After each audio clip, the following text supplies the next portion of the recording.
Janata Dal United के नेताओं ने जिस तरीके से भूमिका निभाई और जैसा मैंने पहले भी कहा कि एक परंपरा रही है बांटो और शासन करो की, दलित महादलित करने का प्रयास किया। आज भी पार्टी में निरंतर, और अभी से नहीं, एक लंबे समय से कई बार मैंने कई विभिन्न चैनलों पे पहले भी मैंने देखा। जब सबसे ज़्यादा मैं बाकियों का तो मुझे नहीं पता, बट हाँ, जनता दल यूनाइटेड का मैं ज़रूर बोलूँगा, उनका हाथ ज़रूर है।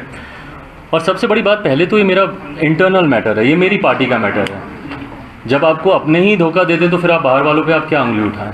तो पहले मुझे इंटरनली इन चीज़ों को समझना ज़रूरी है, किसका हाथ है, बाहर से कौन कर रहा है, नहीं कर रहा है, ये बात की बात है। बट हाँ, इतना ज़रूर मैं बोलूँगा कि जनता दल यूनाइटेड के नेताओं ने जिस तरीके से भूमिका निभाई और जैसा मैंने पहले भी कहा कि एक परंपरा रही है बांटो और शासन करो की, डिवाइड करते हैं, दलित महादलित करने का प्रयास किया। आज भी पार्टी में निरंतर, और अभी से नहीं, एक लंबे समय से कई बार मैंने कई विभिन्न चैनलों पे पहले भी मैंने देखा कि इस तरीके की बातें आती थी कि भाई पार्टी में टूट हो रही है, ये हो रहा, वो हो रहा। तो ये प्रयास एक लंबे समय से चलता रहा।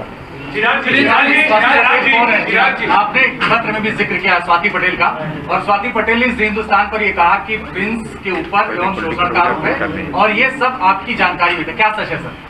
देखिए, मेरी जानकारी में ये विषय पहली बार, अगर मेरी याददाश्त सही है तो शायद 8 जनवरी के आसपास ये विषय मेरे संज्ञान में आया। उन्हीं के द्वारा एक लिखा हुआ पत्र मुझे दिया गया था, और उसमें उन्होंने कुछ बातों का उन्होंने जिक्र किया जो उनके साथ कुछ घटना घटी।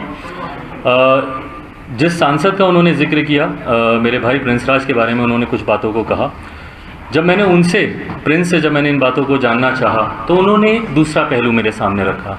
उनका वर्जन टोटली डिफरेंट था, और जिस मोहतरमा ने इन बातों को कहा उनका वर्जन टोटली डिफरेंट था दोनों का। उसके बाद एक बार मैंने प्रयास किया कि अगर दोनों आमने सामने बैठते हैं तो आमने सामने बैठकर अगर कोई कन्फ्यूजन है उसको सॉर्ट आउट किया जा सकता है। पर सामने बैठाने के बाद मुझे इस बात का एहसास हुआ कि वो जो बातें कह रही हैं और ये जो बातें कह रहे हैं, दोनों में ज़मीन आसमान का फ़र्क है, और दोनों के अपने अपने मजबूत पक्ष हैं। मैं इन्वेस्टिगेटिंग अथॉरिटी नहीं हूँ। उसके बाद मैंने दोनों को इसी बात का सुझाव दिया। मैंने कहा कि आप लोग पुलिस के पास जाएं, एफआईआर आप लोग दर्ज कराएं, और जो सही है, इन्वेस्टिगेशन का मैटर है, इन्वेस्टिगेट होगा। प्रिंस संभवतः शायद वो पुलिस के पास गए, उन्होंने अपनी एफआईआर दर्ज की, और उसके बाद उनसे मेरी कभी दोबारा मुलाकात नहीं हुई, तो मुझे उनका पक्ष नहीं पता कि उसके बाद उन्होंने क्या किया।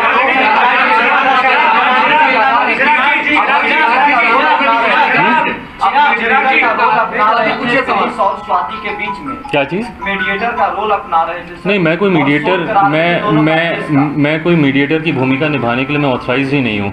मेरे पास एक शिकायत आई, वो शिकायत मेरे पार्टी के एक सांसद के बारे में थी। मैंने पार्टी के डिसिप्लिनरी कमेटी को भी इस बात की मैंने जानकारी दी, पर हाँ, समझ में आया कि ये मैटर लीगल विषय से जुड़ा हुआ है। इसमें पुलिस ही इन्वेस्टिगेट करके इसको सॉल्व कर सकती है, इसमें मेरी कहीं से कोई भूमिका नहीं है। जनता दल यूनाइटेड के नेताओं ने जिस तरीके से भूमिका निभाई और जैसा मैंने पहले भी कहा कि एक परंपरा रही है बांटो और शासन करो की, दलित महादलित करने का प्रयास किया। आज भी पार्टी में निरंतर, और अभी से नहीं, एक लंबे समय से कई बार मैंने कई विभिन्न चैनलों पे पहले भी मैंने देखा